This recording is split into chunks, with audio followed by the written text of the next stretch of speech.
right, we're live. We're live. This is great. Hey, We're actually we're on air. right. Eventually, this is going to be called Kendrick and Dusty Talk Sports. We're on our maiden voyage, and we don't even have graphics yet. So let's do. I'm gonna do this right. I think you look at that. Look at it, we got our names on there, And it's on the right side. That's the best part. Look, that's Kendrick Haskins, and I'm Dusty Baker, and you can see that because of the graphic we have right there. All right, and we're learning, and you're taking this trip with us, and thank you for joining us today. We're gonna talk about a little bit of UofL football. Brett McMurphy came out today with a tweet saying that UofL will be favored in every game this season, which is crazy to say, especially coming off of a season where they're replacing it. They have a brand new coach, almost a brand new team. Everything. Right. They host Notre Dame. They play Kentucky, who they haven't beaten in like 4 or 5 years. And they have games with NC State at NC State. I mean, their schedule is advantageous for Jeff Brom for a first year, but undefeated. That's lofty goals for a first. I don't care who the first year head coach is. Those are lofty goals. It was pretty amazing because you saw the list of teams that were in that group. There were only 5 that he had listed right there, and of course that included Georgia and Michigan. And then you see Louisville's name right there, and you're like, something maybe for some people it didn't necessarily click, if you will. But I will tell you this. It was interesting because after we saw this, I had to do some digging myself just to kind of see what's the reasonable side of things. Number one, you had mentioned the key games that Louisville has that maybe would be in question. Notre Dame being a big one on October the 7th. That's at home. You have Kentucky. They're also able to avoid Florida State and Clemson this year. Right. So those are 2 games that are massive that they don't have to worry about unless they're in the ACC championship. So from that perspective, I guess if you want to look at it as, okay, I can see where this is coming from, that makes sense. But of course, seeing the name Louisville along with Georgia and Michigan, just based off of the recent history, a little difficult. And I don't think that UofL's ever gone undefeated before. Somebody check me on that. But I mean, the excitement with the offense, and we just showed that double pass that they threw at the spring game. That's what Jeff Brom brings to the table. He brings a super exciting offense, and UofL fans. Plus, they got a good quarterback in the grad transfer and Plummer. They've got weapons. They've got reasons to be excited. But I mean, those are some lofty expectations. I'll tell you this, and I'm going to throw out my alma mater in this, but Louisville's shaping up truly with what you're seeing right now. It's kind of the same blueprint that you saw from TCU this past year. New head coach, you saw Sonny Dykes year 1 last year. Bunch of transfers, right? So Louisville at this time, this is the 12th ranked transfer class. 13th is Kentucky, by the way. But if you look at the lists of players and transfer rankings, if you will, that are above Louisville, only Miami that's the only other ACC team at this time that has a higher ranking. They're ranked 7th. And if the 1, 2, 3 list, it's kind of what you would expect it to be. At the very top, it's Colorado, who's just had an unbelievable offseason, of course, with Coach Prime. And then you have LSU and USC. But Louisville has done a great job. And with Coach Brom, obviously bringing in talents to Louisville specifically this offseason, maybe you do see kind of a change that happens rather dramatically and quickly that you may not have seen, 5 years ago, because the transfer portal is obviously changed the course of the game. So that's a big part of it. Yeah, because you used to be, when you got a brand new head coach, you give him like 3 years before you start really putting huge goals on him. And of course, I mean, Jeff Brom, I'm sure he has those expectations of himself. But I mean, to be realistic, I'm sure even he would say I wouldn't expect it to be favored in every game coming into the season. Of course, it is July. And it's early. It is early. They haven't even started 2-a-days yet. But I mean, like I said, they've got a ton of excitement around them.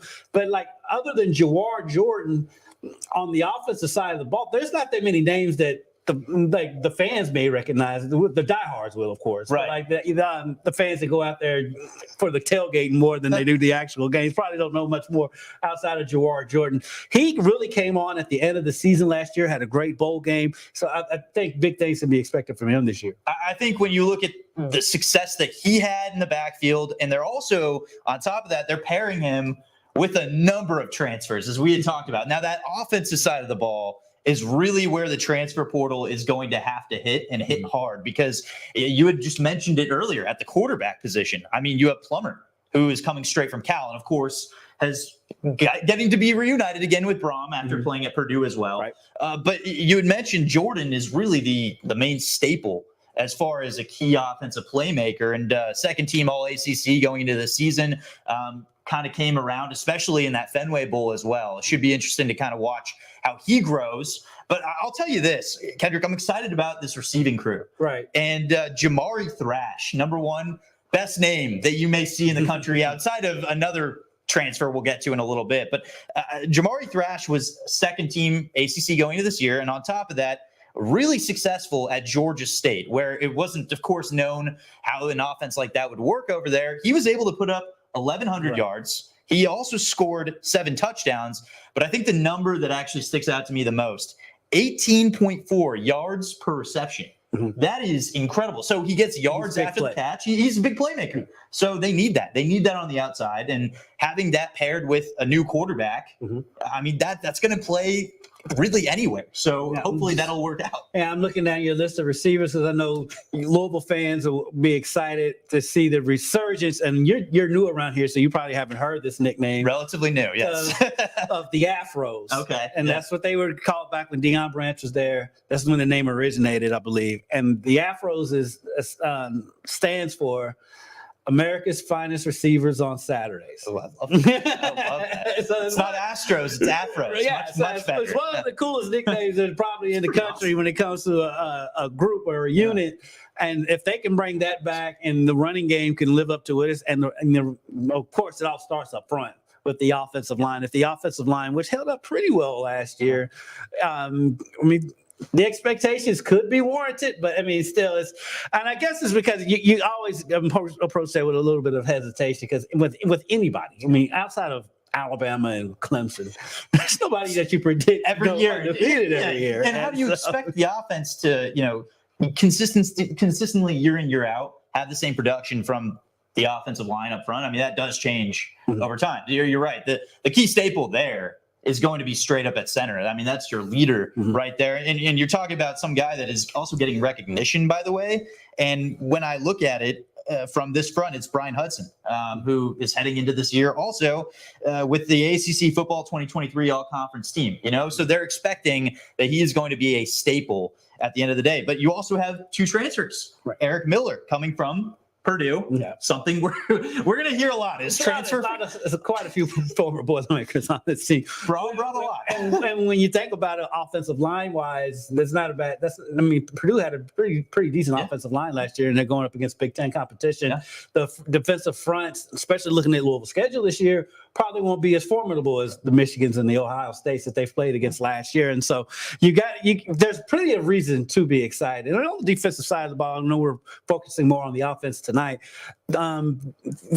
The transfers that they brought in on the defensive side were super impressive, because you're talking about a head coach who has an offensive mind, is an offense who he's made his way as an offensive coach. For him to be able to bring in so much talent on the defensive side of the ball, to me, when all the transfer portals and the signings were coming in, that stood out to be big time, because I'm like, okay, he's convincing the defensive guys to come over too. He's going to make a mark on both sides, and I think it is interesting when you see the disparity of transfers as far as what you see offensively and defensively. One thing that's going to be interesting is you mentioned it. I mean, bringing in a couple of key transfers is going to play a key role with the mainstays of this defense. And if you look at kind of the breakdown offensively, there are 6 transfers that are expected to be starters at this time, 4 regulars and 1 commit as well. You actually have a kid straight out of high school. It's Jamari Johnson out of Inglewood, California, and he was a huge commit and huge get. On the defensive side of the ball, you only really see 2 transfers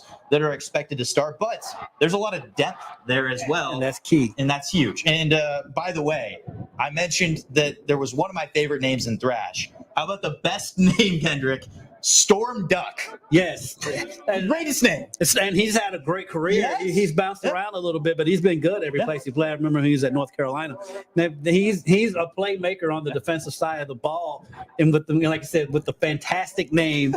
Still not quite Cavassier that was at UK the last couple of years, but Storm Duck is a heck of a name to play football. I mean, I just want to hear an interception and Duck taking it the other way. You know, that would be Peyton awesome. Manning threw a lot of ducks, so I mean, Storm Duck picking up Peyton Manning would have been out.